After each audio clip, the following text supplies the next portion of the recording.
Seorang wanita datang ke kantor pihak yang berwenang dan membuat pengakuan yang sangat mengejutkan. Gak hanya dia sudah menghilangkan nyawa suaminya, tapi dia juga menyembunyikan jasad suaminya dalam rumah selama 40 hari. Setelah ditelusuri, ada motif dendam akibat kekerasan yang terjadi sejak lama.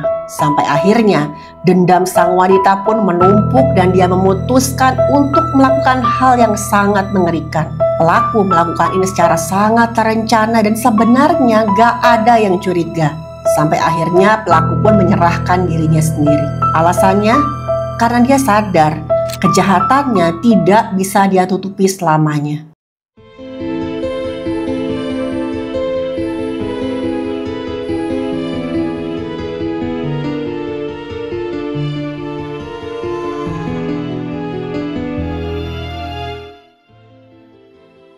Halo, saya Dr. Stefani. Saya seorang dokter spesialis forensik dan mediko-legal, dan saya belajar dari yang mati. Ada seorang wanita yang datang ke kantor pihak yang berwenang dan dia bilang kalau dia sudah menghilangkan nyawa suaminya. Kita sebut saja nama wanita ini Gita. Udah pasti pengakuan Gita membuat pihak yang berwenang sangat kaget. Kok bisa tiba-tiba saja ada seorang perempuan datang ke kantor pihak yang berwenang terus bilang dengan tenangnya, saya mau mengaku saya sudah menghilangkan nyawa suami saya. Apalagi nih, Gita juga bilang, kalau Anda sekalian gak percaya, silakan ikut saya ke rumah. Jasad suami saya masih ada di sana. Petugas kemudian menenangkan Gita lalu memintanya menceritakan apa yang sebenarnya terjadi. Gita memulai ceritanya dengan berkata kalau dia gak pernah merasa bahagia hidup rumah tangga dengan suaminya.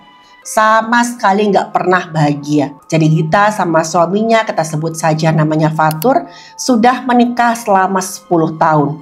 Dan selama 10 tahun itu juga Gita merasa seperti ada di dalam neraka. Jadi Fatur ini adalah suami yang sangat kasar dan sering banget melakukan kekerasan dalam rumah tangga ke Gita.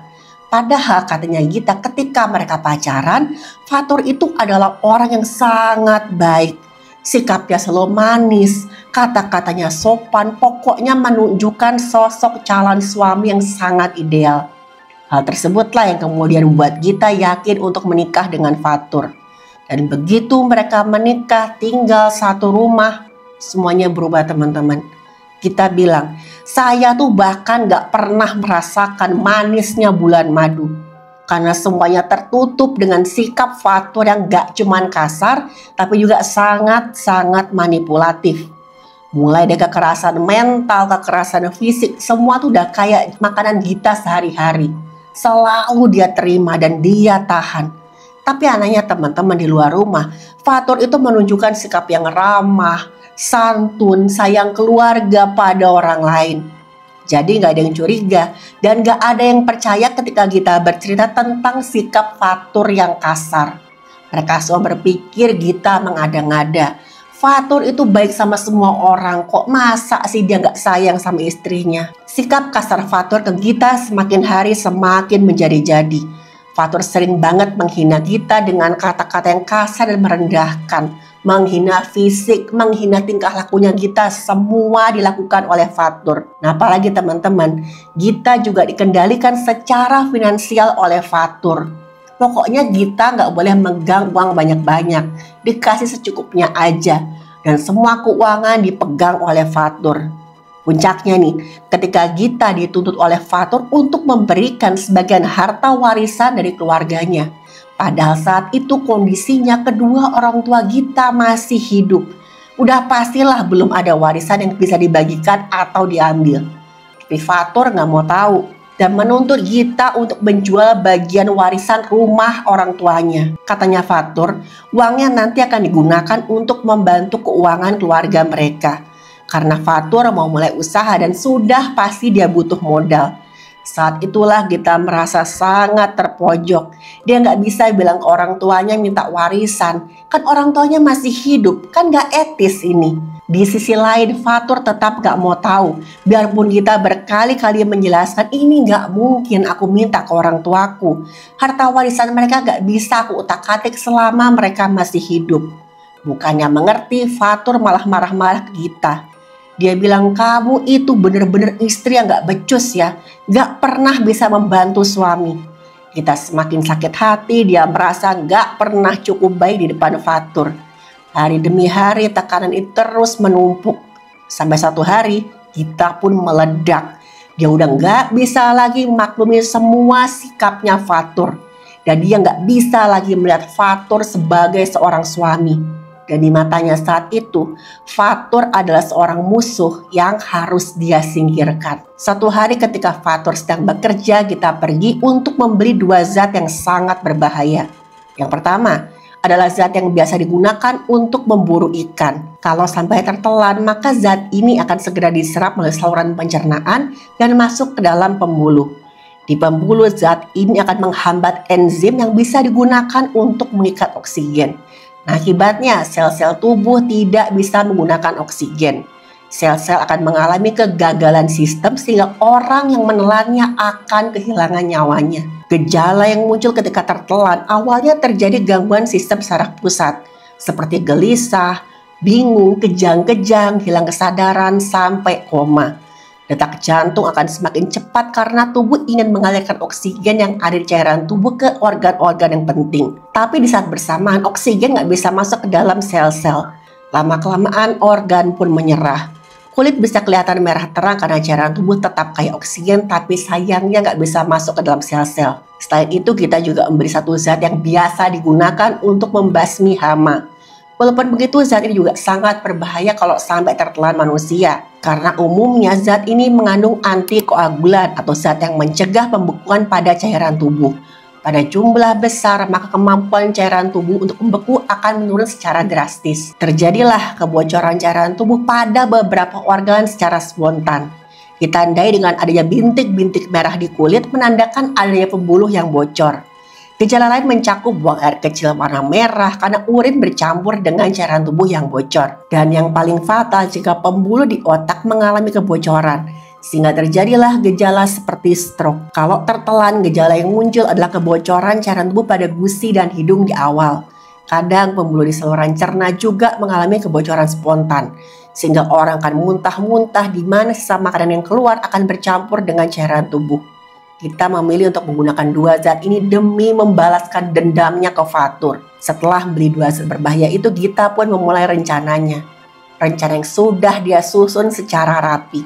Pertama, dia mengambil botol air minum yang biasa dia pakai Fatur untuk minum. Gita kemudian mengisi botol tersebut dengan air dan melarutkan zat berbahaya pertama yang bisa digunakan untuk memburu ikan. Tapi waktu itu Gita memasukkan zat tersebut dalam dosis yang cukup kecil. Kenapa? Karena tujuannya hanya untuk melumpuhkan Fatur. Setelah zatnya larut, botol minum itu kemudian kita taruh di dapur tempat biasa Fatur akan minum. Kita melakukan hal tersebut karena memang Fatur punya satu kebiasaan yang selalu dia lakukan setiap pagi, yaitu minum air dari botol tersebut. Keesokan paginya rencana Gita pun berhasil. Fatur bangun langsung ke dapur, dia menenggak air dari botol itu. Beberapa menit kemudian tubuh Fatur mulai lemas. Dan dia juga muntah-muntah. Dan saking lemasnya, Fatur pun ambruk di lantai dapur dan kehilangan kesadaran. Melihat Fatur yang gak sadarkan diri, Gita sempat mengecek nadinya. Pastikan apakah rencananya untuk hanya melumpuhkan Fatur berhasil. Waktu itu nadinya Fatur masih teraba. Napasnya juga masih ada walaupun agak lemah. Gita kemudian menelpon salah seorang teman Fatur yang kita sebut saja namanya Dodi. Kita pura-pura minta tolong Dodi untuk membantunya karena Fatur mabuk berat dan tidak sadarkan diri di dapur. Gak lama kemudian, Dodi datang ke rumah dan melihat keadaannya Fatur. Waktu itu Fatur masih bernapas dan nadinya juga lemah. Tapi saat dipanggil, Fatur gak merespon. Kita berkata kalau kondisi Fatur saat ini benar-benar sedang mabuk berat. Dia pun ingin bawa Fatur ke kamar agar Fatur bisa beristirahat sampai pulih. Tapi kalau Mbak Fatur sendiri udah pasti Gita gak kuat karena Gita kan perempuan. Dodi gak curiga sama sekali. Dia bantu Gita membawa Fatur ke kamar tidurnya. Di sanalah Fatur dibaringkan di kasur dengan posisi tubuh yang agak miring.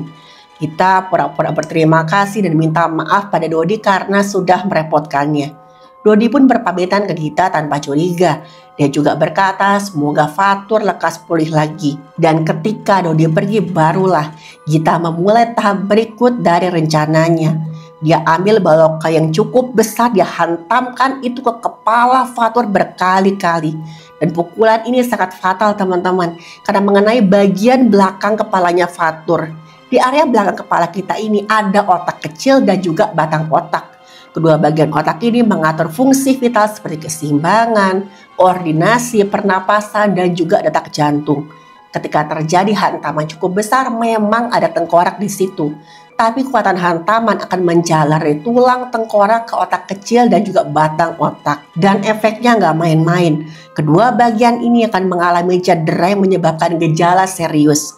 Seperti kehilangan keseimbangan, penglihatan kabur, mual, muntah, hingga pingsan. Dan dalam kasus yang lebih parah bisa terjadi kebocoran cairan tubuh di otak yang menekan jaringan otak dan bisa menyebabkan orang itu koma sampai tidak bernyawa. Dan inilah yang terjadi pada Fatur. Waktu itu Gita seakan melampiaskan semua sakit hatinya dengan menghantam kepala Fatur berkali-kali. Dan dia merasa sangat senang melihat cairan tubuh warna merah keluar dari kepalanya Fatur. Apalagi waktu itu Fatur sama sekali gak berdaya buat ngelawan. Dia hanya bisa menggelepar-gelepar dan badannya kejang-kejang. Dan Gita juga belum puas. Dia pergi ke dapur untuk mengambil sebuah sajam. Dan sajam itu dia hunuskan ke tubuh Fatur. Gak cuma sekali, Gita menghujamkan sajamnya itu sebanyak 2 kali. Aksinya itu menimbulkan luka di bawah dada kirinya Fatur. Setelah Gita benar-benar merasa puas, dia lega, kembalilah dan ngecek nadinya Fatur dan juga napasnya. Dan benar aja kali ini sang suami benar-benar sudah kehilangan nyawanya. Menurut pengakuan Gita, dia merasa sangat lega, sama sekali nggak merasa bersalah. Karena emosi yang selama ini dia pendam sudah benar-benar dia luapkan. Dia merasa Fatur pantas mendapatkan semua itu. Kemudian Gita mencoba untuk menyembunyikan jejak kejahatannya. Dan tupilah jasad Fatur tadi dengan kasur lipat, bantal, dan juga karpet. Kemudian dia biarkan jasad itu tergeletak begitu aja di lantai kamarnya. Nggak dikubur, nggak dibuang, hanya ditutup. Gita juga menyebarkan zat berbahaya yang tadi dia beli di sekitar rumahnya, yaitu yang untuk membasmi hama. Tujuannya agar nanti siapa tahu ada hama seperti tikus yang terkena zat tersebut.